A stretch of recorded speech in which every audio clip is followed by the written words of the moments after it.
konti na lang ang pasyente natin. We're not accepting critical patients since we closed down our ICU.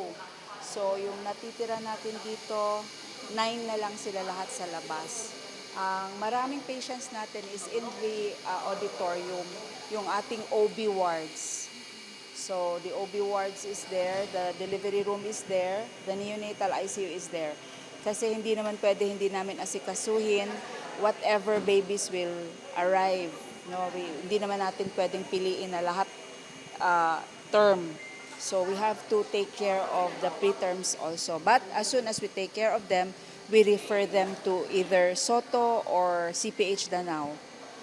And the ER also, we have to vacate the ER kasi ano siya, restricted siya post-disaster as well as the operating room.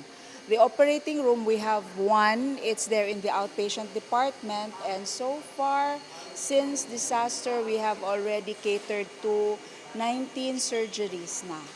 So, nakakapag-service pa naman din po tayo kahit ganito pa ang situation ng ospital natin.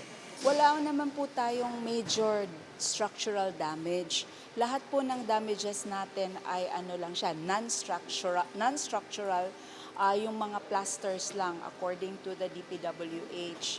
Andito naman kaagad sila day 2 post-disaster. They evaluated the structural engineers as well as DPWH, 4th Engineering Office and Region 7. Andito naman sila.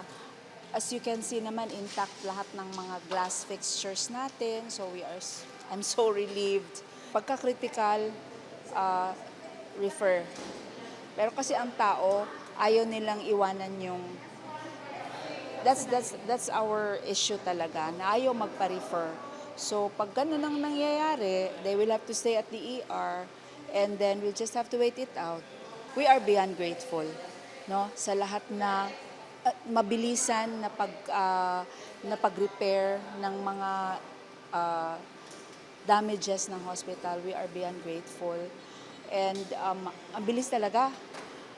After the 6.9, I think day 4, day 5, ayos na sila.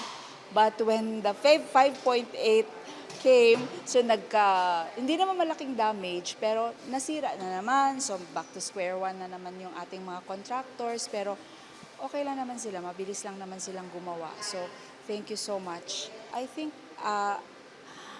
God willing, barring stronger quakes, we'll make it by the end of the month. We can bring patients in already and we'll be more comfortable. Preparedness is key. No, if not for all the trainings that we went through with DOH, with LGU Bugo, we will not be as quick to respond. But through it all and underneath, we are so grateful for everything that we have received, most especially the manpower who assisted us.